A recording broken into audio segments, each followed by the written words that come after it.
My name is Bernadette Bennett, though for the longest time, everyone just called me Bernie. I want to tell you about the exact moment my marriage shattered, or rather, the moment I finally swept up the broken pieces and handed them back to the man who broke it. It was a Tuesday afternoon. The weather was unusually warm for that time of year, and the sunlight was pouring through the large front window of our living room, painting long, golden rectangles across the polished hardwood floor. I was standing in the kitchen, a damp cloth in my right hand, wiping down a marble counter that was already perfectly clean. I was just waiting. The sound of a vehicle pulling into the driveway broke the complete silence of the house. I heard the crunch of tires on the gravel, followed by the heavy thud of a car door slamming shut. It was a rideshare. Then, I heard the familiar, rhythmic sound of hard plastic wheels rolling up the concrete walkway. It was my husband, Vance. He was coming back after disappearing to Europe for a full month. I heard his metal key slide into the front door lock. The brass tumblers clicked. The heavy oak door swung open, and the hinges let out a tiny squeak that I had never bothered to wail. Vance stepped over the threshold, pulling a massive black suitcase behind him. He was wearing a light blue linen shirt, the kind you buy in a boutique in Italy, unbuttoned at the top to show off a fresh, golden tan. He looked completely rested. He looked like a man who had not a single care in the entire world. But the moment he walked into our house, he stopped breathing like he had been hit in the chest with a sledgehammer. I watched his chest freeze. He stood completely still in the doorway, his fingers going slack. The heavy black suitcase slipped from his hand and hit the hardwood floor with a loud, hollow thud. His eyes, suddenly wide and frantic, darted around the room. He looked at the spotless living room. He looked at the empty shelves where his framed photographs used to sit. And then, his eyes landed on the neat rows of cardboard boxes stacked meticulously along the far wall.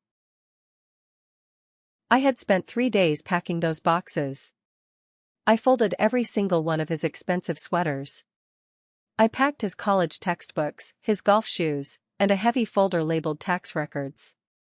I used a thick black marker to write his name on every single box. There were exactly 14 boxes. They were stacked like a brick wall between his past and my future. Our daughter, Opal, was asleep in her wooden bassinet right beside the front window. She was wrapped tightly in a pale yellow blanket, her tiny chest rising and falling in a steady, peaceful rhythm. The house was so quiet that I could hear her soft breathing from across the room. The air inside the house did not smell like stale takeout food, dried sweat, and spilled infant formula anymore. I had scrubbed every inch of the floors. The house smelled strongly of sharp lemon cleaner and fresh air. Vance looked from the boxes to the bassinet, and finally, his eyes locked onto me. I was not crying. My eyes were completely dry. I was not begging him to explain himself. I was not even looking at him the way I used to, like he was the center of my entire gravity. I looked at him the way you look at a stranger who has accidentally walked into your home. No, no, Vance whispered into the quiet room. His voice cracked, sounding thin and terrified as he took one slow step inside. This cannot be happening. I did not move. I simply leaned my back against the edge of the kitchen counter. I folded my arms across my chest. I felt my own heartbeat inside my ribs, and for the absolute first time in weeks, the rhythm was perfectly steady. It already did, I said quietly, my voice completely devoid of any emotion. To truly understand why that specific moment felt like the end of one life and the beginning of another, you have to go back in time. You have to go back to the exact night he looked me in the eyes and told me he needed space. It was just 4 weeks after I had given birth to Opal. 4 weeks. 28 days. I want you to imagine the most bone-crushing exhaustion you have ever felt in your life, and then multiply it by 1,000. My physical recovery from childbirth was agonizing. The hospital had sent me home with a list of instructions and a plastic bottle of painkillers, but nothing prepared me for the reality of my own body. The stitches pulled sharply and sent a jolt of searing pain through my lower body every single time I stood up too fast from the rocking chair. My lower back ached fiercely from bending over the crib and rocking a screaming newborn for hours on end in the dark. I had not slept for more than 90 uninterrupted minutes since the morning we brought Opal home from the maternity ward. My brain felt like it was wrapped in thick, gray fog. Every time I walked past the hallway mirror, I caught a glimpse of a woman I barely recognized. My skin was pale and stretched tight. My eyes were completely bloodshot, surrounded by dark, bruised-looking circles. My hair was tied into a desperate, messy knot on the top of my head. I lived in a pair of gray sweatpants that had a stain of spit up on the left knee. I smelled like sour milk and sheer desperation. It was a Thursday evening. The sky outside was completely dark, and a cold rain was beating against the windows. I was in the living room, pacing back and forth across the faded rug. Opal was pressed tightly against my shoulder, screaming at the top of her tiny lungs. It was that sharp, relentless crying that pierces right through your eardrums and makes your teeth ache. I was doing that endless bounce and sway dance, patting her back rhythmically, praying silently to any god that would listen for her to just close her eyes for 5 minutes. Vance was sitting right there at the dining table. He was not helping. He was not even looking at our screaming daughter. He was staring down at his phone, his thumb swiping endlessly across the glowing screen. He had been complaining all week about his job. He was angry that his salary had not increased, and he was absolutely furious that a younger colleague had received the promotion he felt he deserved. He kept saying he was under too much pressure. I paced past him again, my back screaming in pain. Vance suddenly let out a loud, dramatic sigh. He dropped his phone onto the wooden table with a loud clatter and rubbed his temples with his fingertips, acting as if he was the one carrying the weight of the entire world on his shoulders. "I cannot breathe in this house anymore," he finally said, his voice cutting through Opal's loud crying. I stopped pacing. My feet felt glued to the floorboards. At first, I honestly thought he meant the physical state of the house.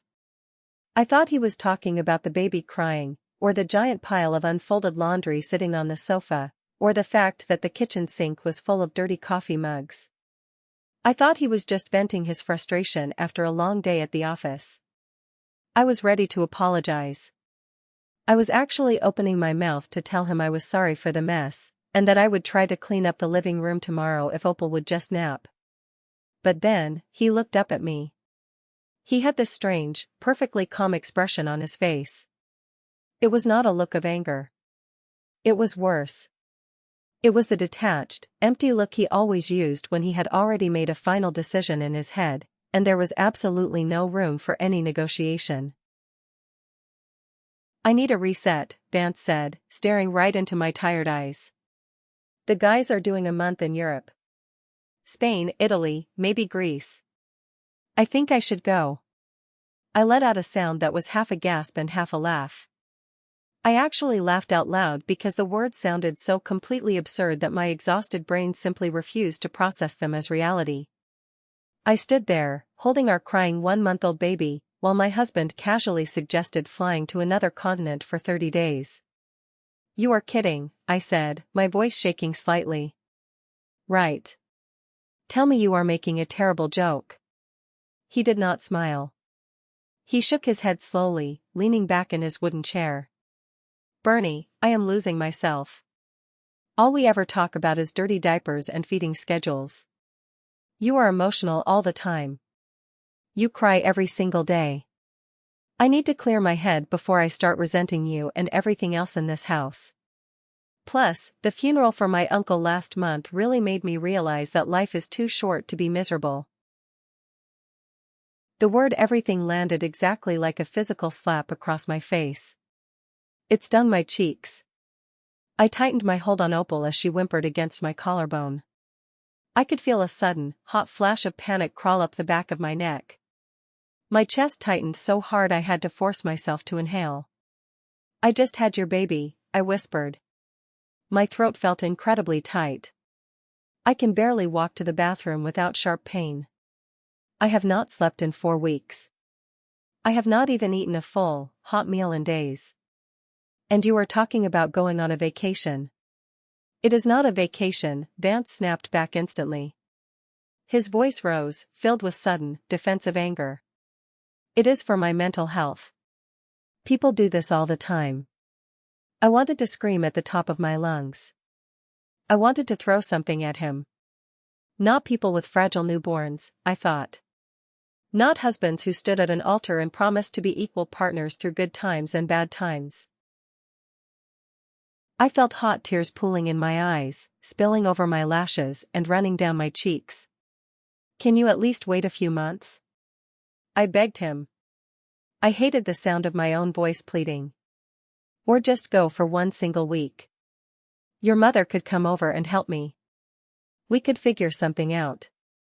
Please, Vance. He was already shaking his head before I even finished the sentence. He looked away from me, staring at the blank wall. The flights are already booked, Bernie. I am leaving on Friday. Friday. That was exactly 3 days away. Friday morning arrived like a slow, impending execution. The sky outside was a dull, heavy gray, and the air inside our bedroom felt thick and suffocating. I remember standing in the doorway of our bedroom, holding a cold cup of coffee that I had completely forgotten to drink. I watched him. Vance was moving around the room with a brisk, energetic efficiency. He was pulling clothes out of his dresser drawers. I watched him fold a pair of expensive khaki shorts. I watched him pack 3 different pairs of sunglasses. I watched him carefully roll his belts and place them inside his leather duffel bag. Every single movement he made was a physical blow to my stomach. He had planned this entire escape behind my back. While I was bleeding in the hospital bed, while I was crying in the shower because my milk would not let down, he was scrolling through travel websites and booking hotel rooms in Rome. He zipped up his bag with a loud, final sound. He threw the strap over his shoulder and walked toward the front door. I followed him silently, my bare feet cold against the floor. I was holding Opal in my arms. She was wearing a tiny white onesie, completely oblivious to the fact that her father was walking out the door. Vance stopped on the front porch. A black car was idling in the driveway, the exhaust pipe puffing white smoke into the chilly morning air. He turned to face me. He leaned down and pressed a quick, dry kiss against Opal's soft forehead. Then, he looked at me. I love you, he said, the words sounding practiced and hollow. I will call you every single day. I promise. He did not wait for my answer. He turned around, walked down the concrete steps, and climbed into the back seat of the car. I watched through the tinted glass. As the driver pulled away from the curb, I saw Vance's face. He had a massive, beaming grin on his face. It was not the tight, guilty smile of a man who was torn about leaving his struggling family. It was the pure, unadulterated grin of a prisoner who had just successfully escaped a cage. I stood alone on the wooden porch for a very long time. I watched the red tail lights of the car disappear around the corner at the end of our street. The morning air was biting, but I could not bring myself to go back inside the empty house. I just stood there, hugging Opal tightly, feeling her tiny, rapid heartbeat fluttering right against my own chest. That was the exact morning something inside of me cracked. It did not happen loudly. There was no dramatic screaming or throwing plates against the wall. It was just a quiet, fundamental shift deep inside my soul, opening up just a tiny fraction of an inch to let the brutal truth inside. The truth was ugly, but it was clear: if life got hard, Vance did not stay to fight. He ran away. The very first night after Vance left, the house felt completely different. It felt massive, hollow, and terrifyingly silent. And then, at exactly 8 o'clock in the evening, Opal began to cry. She did not stop for 4 straight hours. It was not the soft, needy whimper that I had slowly learned to soothe by rocking her back and forth and humming softly. It was a raw, desperate, ear-piercing scream that seemed to tear right through the walls of the house and straight through my own sanity. Her tiny face turned dark red. She clenched her small fists so tightly her knuckles turned white. I tried absolutely everything. I fed her until she refused the bottle. I burped her repeatedly. I changed her diaper twice. I checked her toes for stray hairs wrapping around them. I walked her up and down the hallway, swaying my hips, singing every single lullaby I could remember from my own childhood. Nothing worked. The crying just escalated into a frantic, breathless shrieking. By 3 o'clock in the morning, I was pacing the dark living room. My feet were completely bare, and the floorboards felt like blocks of ice. The muscles in my arms were trembling violently from the sheer physical strain of holding a rigid, screaming infant for hours. My lower back was throbbing with a dull, sickening pain. I looked down at her red, tear-streaked face. I started crying too. Great, heavy sobs tore out of my throat. "I am sorry," I whispered directly to her, my voice hoarse and broken. "I am so sorry, Opal. I am trying. I am trying so hard." She did not understand my words, but I knew she could feel every single tremor of fear and panic vibrating inside my chest. I felt completely broken. My body still felt entirely alien to me. The doctor had given me pamphlets warning me about the postpartum recovery process. They told me about the physical bleeding, the painful swelling, and the unpredictable waves of hormones that would make me emotional. But absolutely no one, no doctor, no nurse, and no parenting class, had prepared me for how suffocatingly lonely it would feel when the person who promised to stand beside me at the altar actively chose to disappear into the wind instead. I sank down onto the living room sofa, pulling my knees up to protect my aching stomach. I laid Opal gently on my chest, burying my face in her soft hair. We both cried together in the dark, empty house until the sun finally started to rise. The next afternoon, the house was eerily quiet. Opal had finally crashed from pure exhaustion and was sleeping heavily in her bassinet. I was sitting rigidly at the kitchen table, staring blindly at the white wall in front of me. I felt like a hollow shell of a human being. Suddenly, my phone vibrated loudly on the wooden table, making me jump. I slowly reached out and picked it up. My hands were shaking slightly.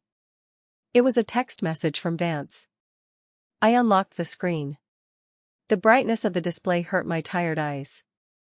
It was a photograph. I stared at the image, trying to comprehend what I was looking at. It was a stunning, high-resolution picture of a European beach.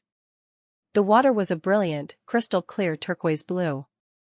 There were bright yellow umbrellas lined up along the pristine white sand. In the immediate foreground of the picture, sitting on a small wooden table, was a tall glass of dark red sangria, sweating condensation in the warm, golden sun. Right below the beautiful picture, Vance had typed a short caption. It read, "Wish you were here." He had added a playful winking face emoji at the very end of the sentence. I stared at the glowing screen for a very long time. I could not blink. I looked down at my own body. Opal was sleeping, but my body was still leaking. Breast milk was actively soaking through the thin fabric of my gray cotton shirt, creating a cold, damp, uncomfortable patch against my skin. I looked at my fingernails, they were chipped and jagged. I had not taken a shower in 2 full days. My hair was matted into a thick, greasy knot at the back of my neck. I felt like a walking corpse. I looked at the glass of sangria in the picture. I thought about the money he was spending over there. We had sat down at this exact table 3 months ago and agreed to start a college fund for Opal. We had promised to put away $200 every single month from his paycheck. Now, he was literally drinking that money on a beach in Spain while I could barely afford the expensive formula I had to buy to supplement my milk. My fingers hovered over the keyboard. I typed back, "She barely slept last night. I am completely exhausted." I hit send. I sat perfectly still and watched the screen. After a few seconds, 3 small gray dots appeared, indicating he was typing a reply. The dots bounced on the screen, then vanished entirely. I waited. I counted the seconds in my head. A full minute passed. Finally, his reply popped up on the screen. "Try to relax. Stress is not good for the baby." I dropped the heavy phone onto the table. It made a loud clatter. A bizarre, choked sound escaped from the back of my throat. It started as a laugh, but it was so hard and sharp that my stomach muscles cramped violently. I laughed until my throat burned, and then the bitter laughter instantly turned into heavy, gasping sobs. The days that followed just blurred together into one massive, messy smear of primal survival. It was an endless, torturous cycle of feeding, changing dirty diapers, rocking a crying baby, standing over the sink washing plastic bottles in scalding hot water, and desperately trying to remember whether I had swallowed my daily vitamins. I felt like a ghost haunting my own home. On the 5th day of this isolated nightmare, the doorbell rang sharply. I jumped, my heart hammering in my chest. I wiped my hands on my dirty sweatpants and opened the heavy front door. Standing on my porch was his mother, Ramona Bennett. She had showed up completely unannounced. Ramona was a woman who prided herself on her appearance. She stepped over the threshold, bringing with her an overpowering, thick cloud of expensive floral perfume that instantly gave me a headache. She was wearing a perfectly tailored beige suit and heavy gold jewelry that she always claimed was her precious inheritance from her late grandmother. She walked straight past me into the living room, her sharp eyes scanning every single corner of the house. She had a distinct look of mild, practiced disappointment plastered permanently across her face. "Well," Ramona said slowly. She walked into the kitchen and dragged her eyes over the sink, which was currently piled high with crusted plates and empty coffee mugs. "I honestly thought motherhood would suit you much better than this, Bernie." I stood frozen in the hallway. I bit my tongue so incredibly hard I actually tasted a sharp, metallic burst of blood in my mouth. I forced myself to take a slow, deep breath through my nose. "I have not had very much help, Ramona," I said carefully, trying my hardest to keep my voice neutral and polite. She waved a perfectly manicured hand in the air, dismissing my words entirely. "Men need absolute freedom, Bernie," she lectured me, turning to face me with a cold stare. "Vance has always been an extremely sensitive boy. He is under a lot of pressure. If you smother him with all of this chaos," she gestured vaguely toward the bassinet and the messy pile of laundry on the sofa, "he will only pull further and further away from you." I gripped the edge of the kitchen counter until my knuckles turned completely white. I wanted to scream right in her face. I wanted to ask her what kind of freedom a helpless, 1-month-old newborn baby was supposed to have in this world. I wanted to ask her why her grown son's fragile sensitivity mattered more than the physical survival of his own wife and daughter. Instead, I just nodded my head. I nodded because nodding was so much easier than wasting energy arguing with a brick wall. I was running on exactly 2 fragmented hours of sleep, and I did not have the strength to fight her. She stayed in my house for exactly 20 minutes. During that short time, she heavily criticized my pile of unfolded laundry, ran her finger over a dusty bookshelf, and aggressively suggested I switch entirely to formula feeding because breastfeeding was, in her words, making me entirely too dramatic.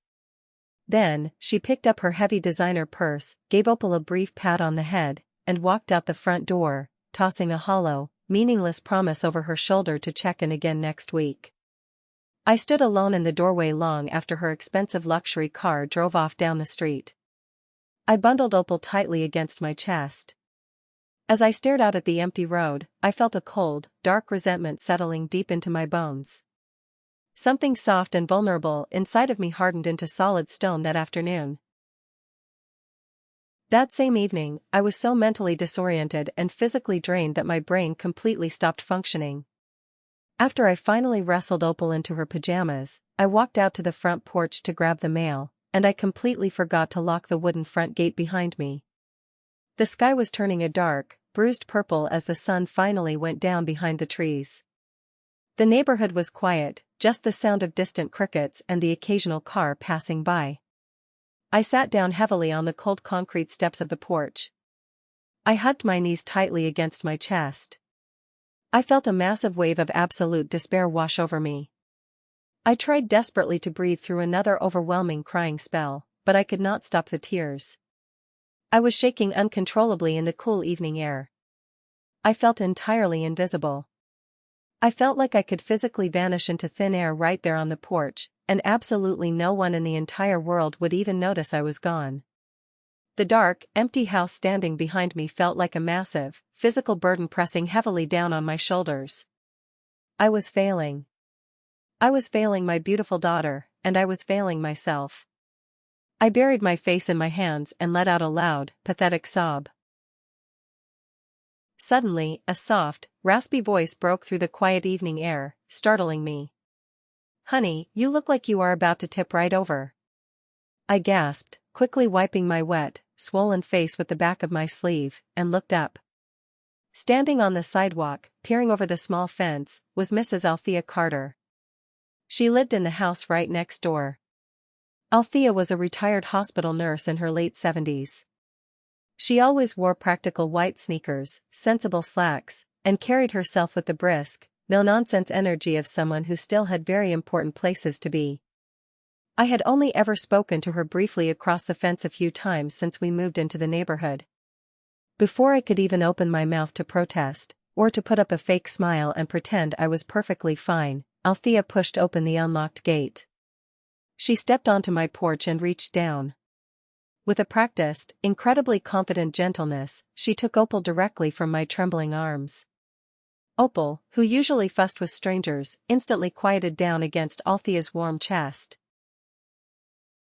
"You go inside and take a hot shower," Althea commanded me. She pointed her finger directly toward the front door. Her voice left absolutely no room for debate. "And then, you are going to eat something that is not colored beige." I stared at her for a second.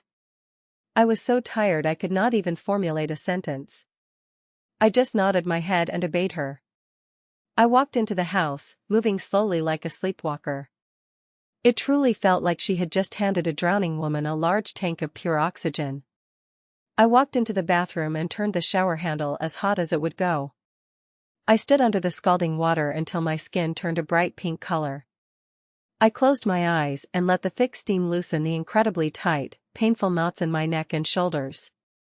I washed my hair twice, aggressively scrubbing away the smell of sour milk and sweat. When I finally turned off the water and stepped out, wrapping myself in a clean towel, I felt slightly human again. I dressed in clean clothes and walked slowly back out to the kitchen 20 minutes later. Althea was standing at my stove. She had somehow managed to find eggs and bread in my nearly empty refrigerator. She placed a hot plate of scrambled eggs and perfectly buttered toast on the table in front of me. The rich smell of warm food immediately brought fresh tears to my eyes all over again. Opal was fast asleep against Althea's shoulder, looking more peaceful than she had in days. I sat down heavily at the wooden table and picked up my fork. I ate every single bite on the plate in absolute silence. Althea sat in the chair opposite me, rocking gently and watching me intently with sharp, intelligent eyes. "You are not meant to do this alone, Bernie," Althea said softly, meeting my eyes with a fierce, unwavering gaze. "And you are absolutely not weak for needing help right now." I put my empty fork down on the plate. My throat felt incredibly tight. I swallowed hard, trying to fight back the emotion. "But you do need a plan," she added firmly, her tone shifting to something strictly businesslike. "A plan," I repeated slowly. The word tasted completely foreign in my mouth. I had not planned anything beyond the next diaper change in a month. Althea nodded her head emphatically. "Support. Legal information. Financial clarity. You need to start writing things down immediately." She leaned her body closer to me across the table. "Write down the dates. Print out his text messages. Track the bank expenses. I am not saying you need to run out to a courthouse and file for a divorce tomorrow morning. But you need to know exactly where you stand in reality. If push comes to shove later on, you might need a fierce lawyer to help you figure out legal custody. You are doing this not because you want to punish him, but because you need to fiercely protect yourself and that little baby's future." Her words hit me directly in the chest like a heavy bucket of ice water. She was completely right. I was acting exactly like a helpless victim waiting for a rescue boat that had already sunk to the bottom of the ocean. That night, after Althea softly let herself out the front door, I walked into the living room. I opened a drawer and found a blank spiral notebook and a black pen. I sat down at the table, under the dim light of the pendant lamp. I opened the notebook to the very first page. I wrote down the exact date Vance had walked out the door. Then, I kept writing. I wrote down the times Opal woke up, the times I fed her, and every single cruel thing Vance had said to me before he left. I wrote down the exact amount of his salary that was supposed to go toward the bills. For the absolute first time since he had walked out that door with his heavy suitcase, I stopped looking out the front window waiting for him to come back and save me. I stopped crying over his selfish absence. Instead, I picked up the pen, and I started figuring out exactly how to save myself. The morning after Althea Carter sat at my kitchen table and told me to get a plan, I woke up before the sun even began to rise. The house was completely silent. I did not feel the usual crushing weight of despair pressing down on my chest. Instead, I felt a sharp, cold sense of clarity. I walked into the bathroom and looked at my face in the mirror. I looked exhausted, but the pathetic, weeping woman from the night before was gone.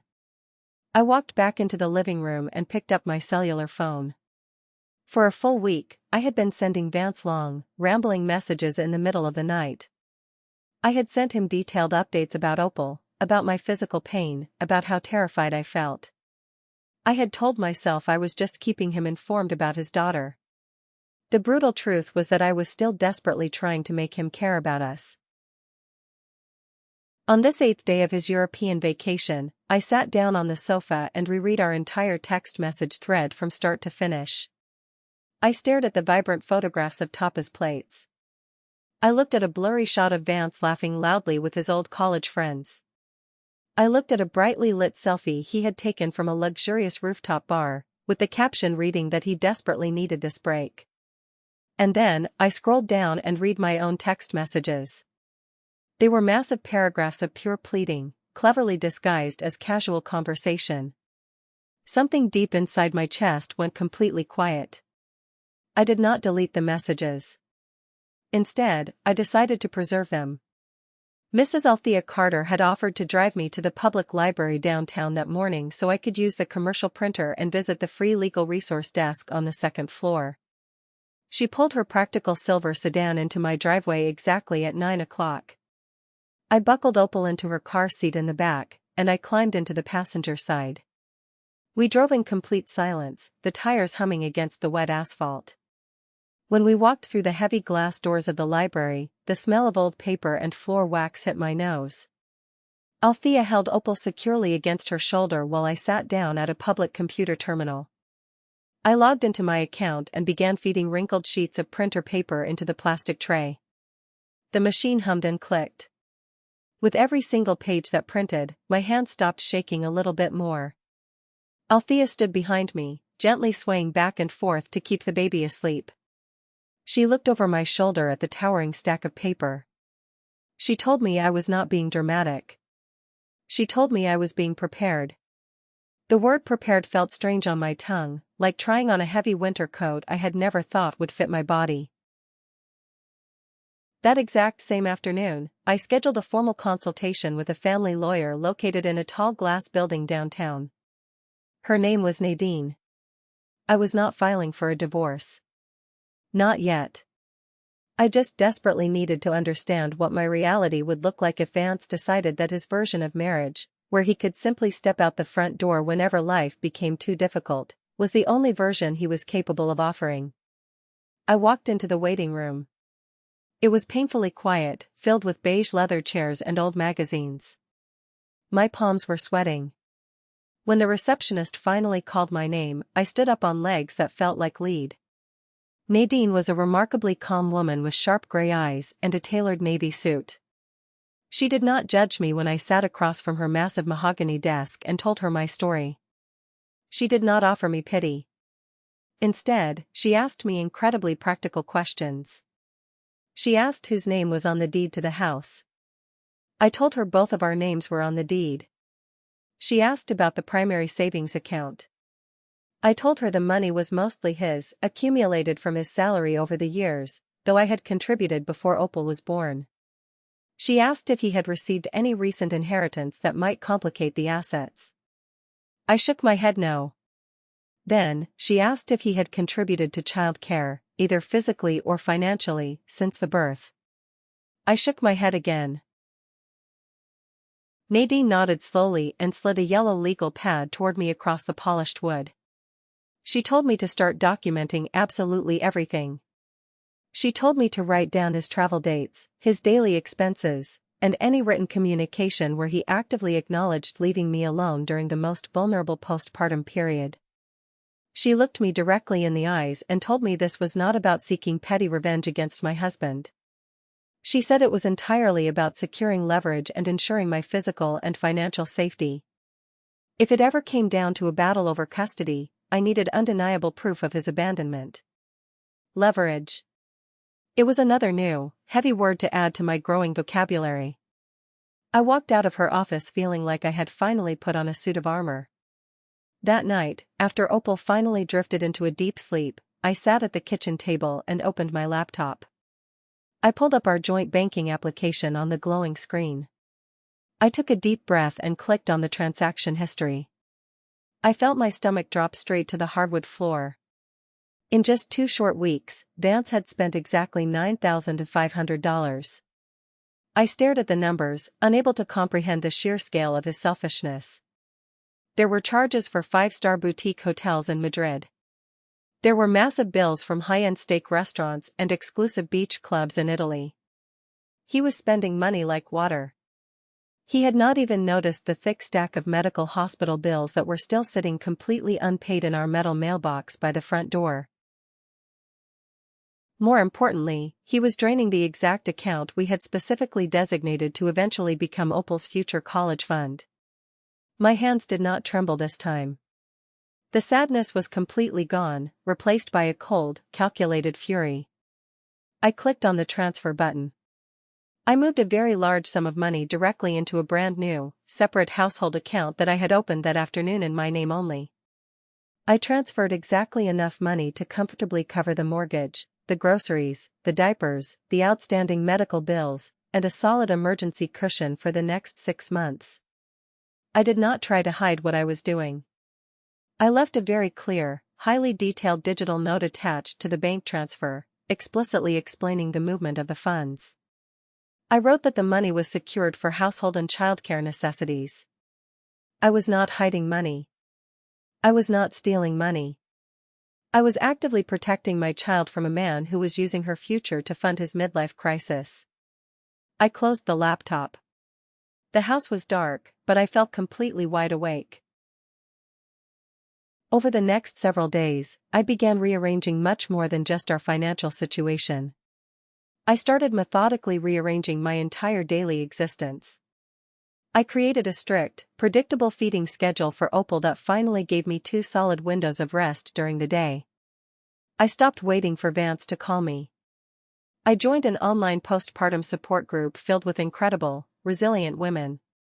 I spoke with women whose husbands worked grueling night shifts, women whose partners were away on military deployments, and women who managed cross-country trekking routes.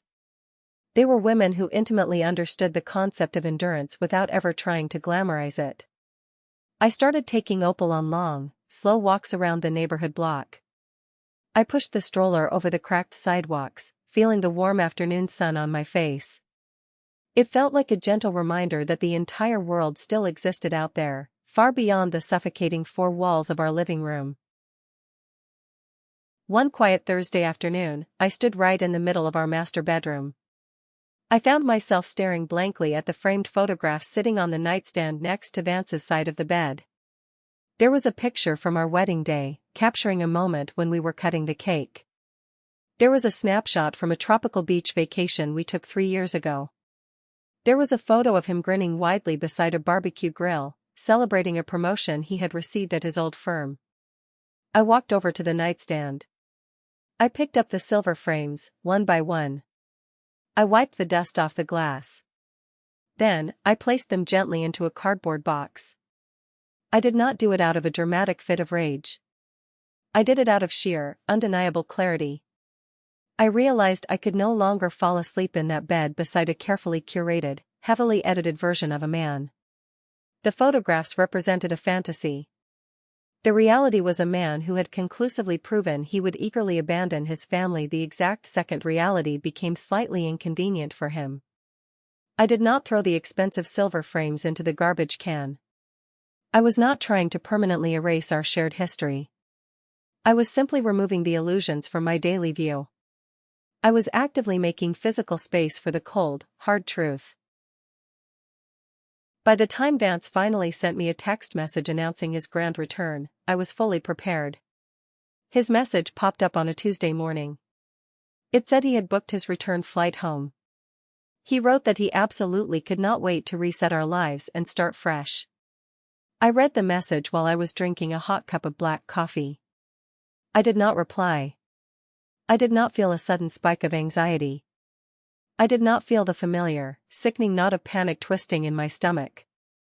Instead, I calmly walked over to the home printer and finished printing out the very last page of our adjusted bank statements.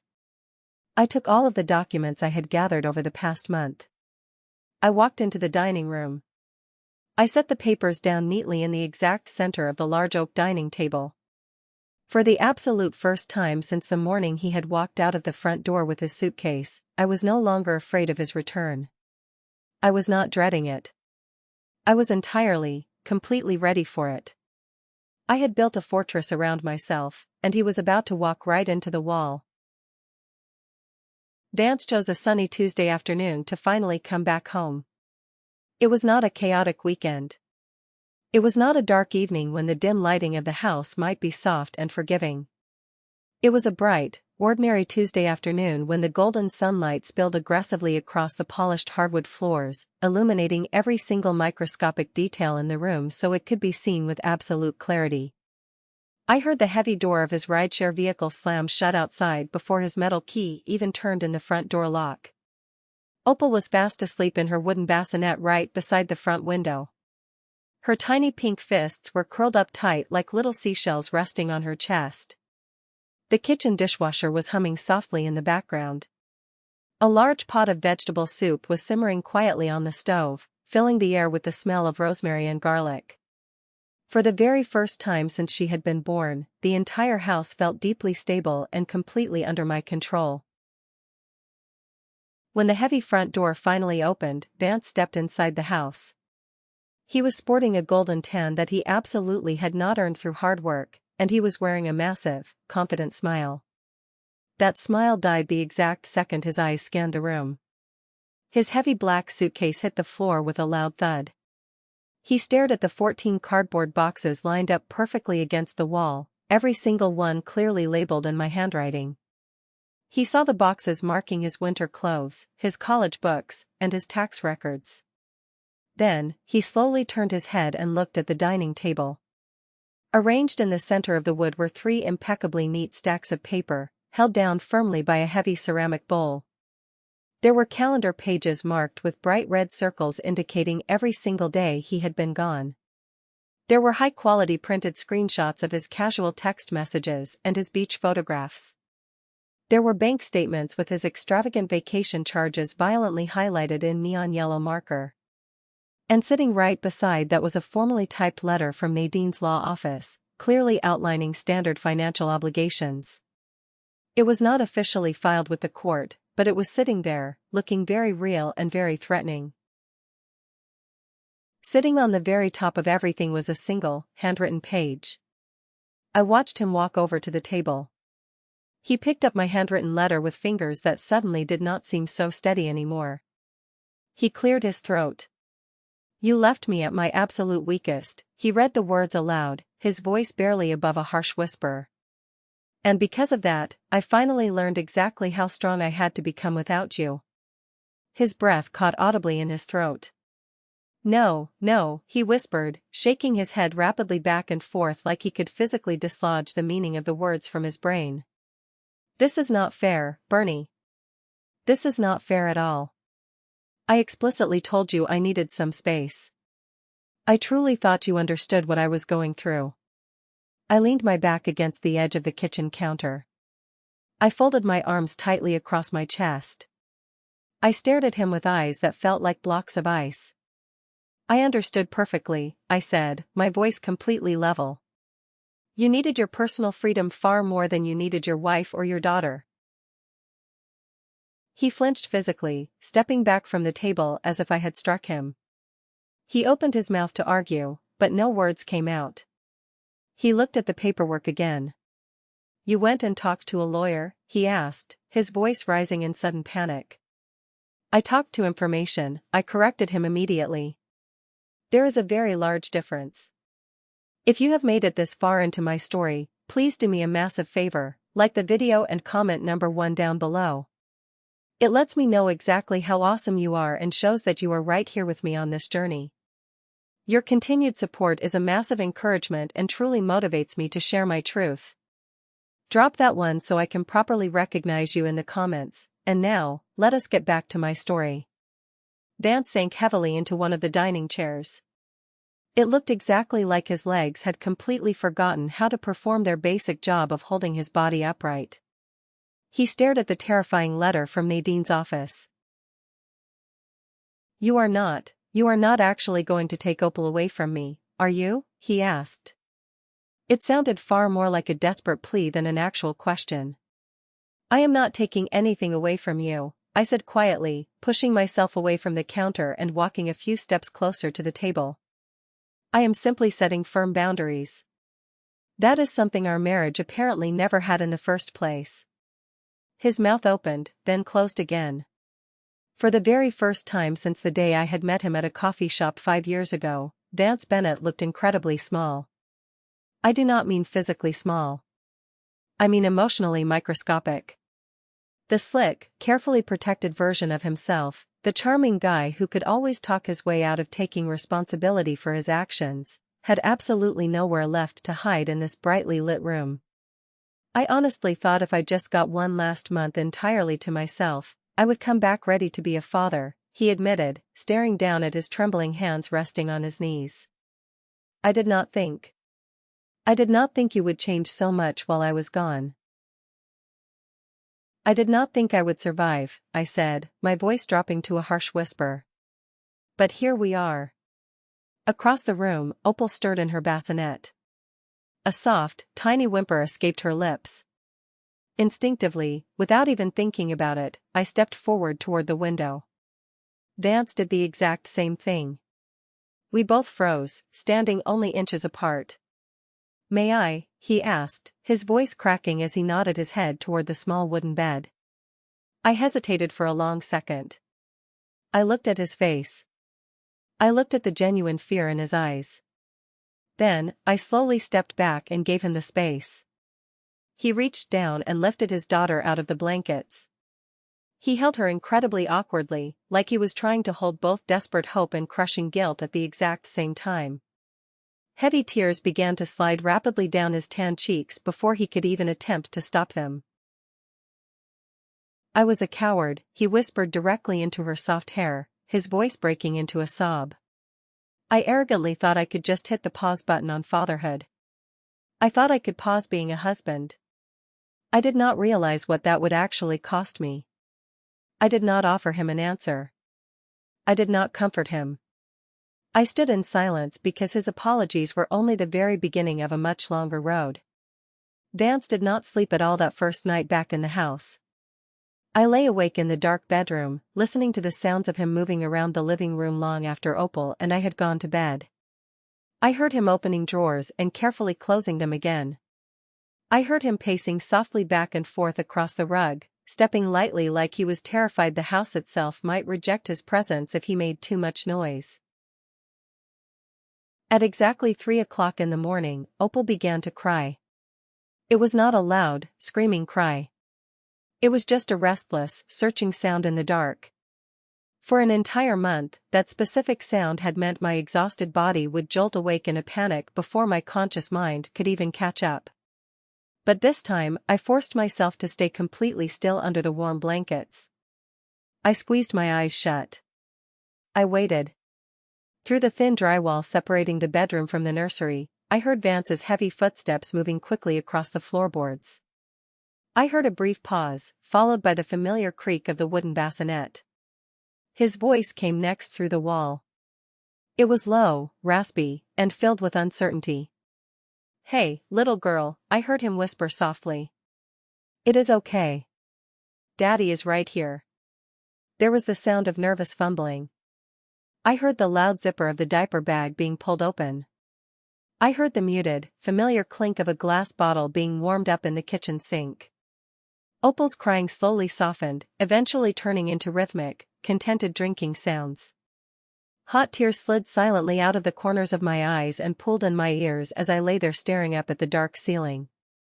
I was not crying because everything was suddenly forgiven or forgotten. I was crying because, for the absolute first time since the agonizing day she had been born into this world, I was no longer doing this entirely alone.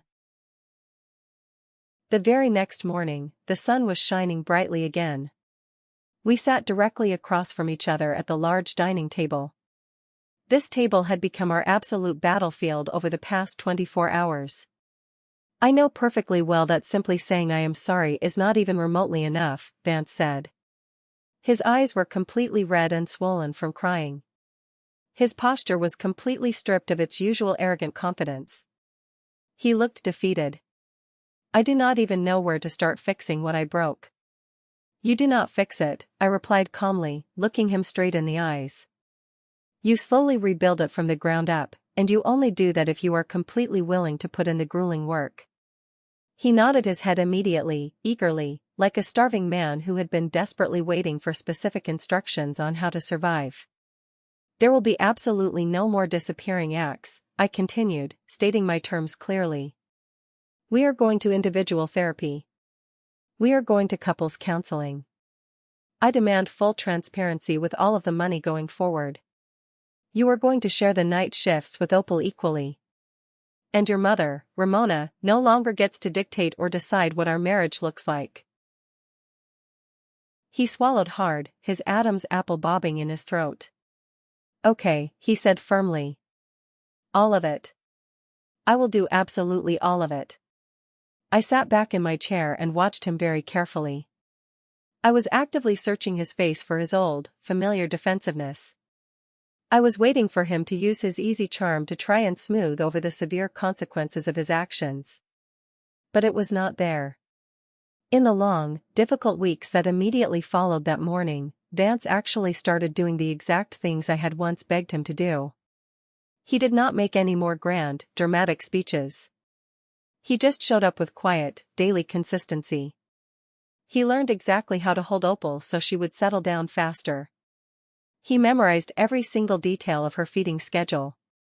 He consistently showed up to the therapy appointments, even on the difficult days when he looked like he would much rather run out the door. Trust did not return to our house in a massive rush. It came back in tiny, fragile fragments. It came back during the very first full night of uninterrupted sleep he stubbornly insisted I take while he stayed awake in the living room.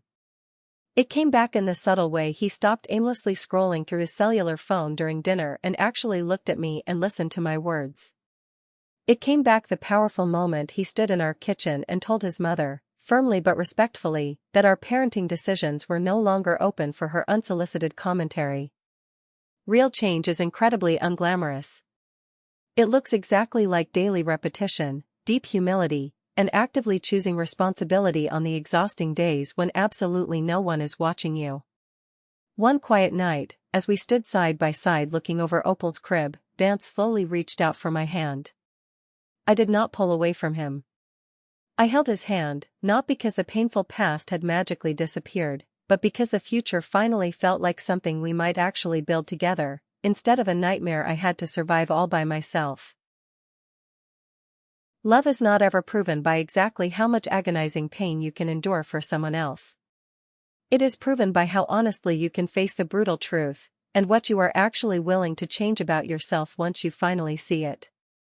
If this story touched your heart, please share it with someone who might desperately need the reminder today.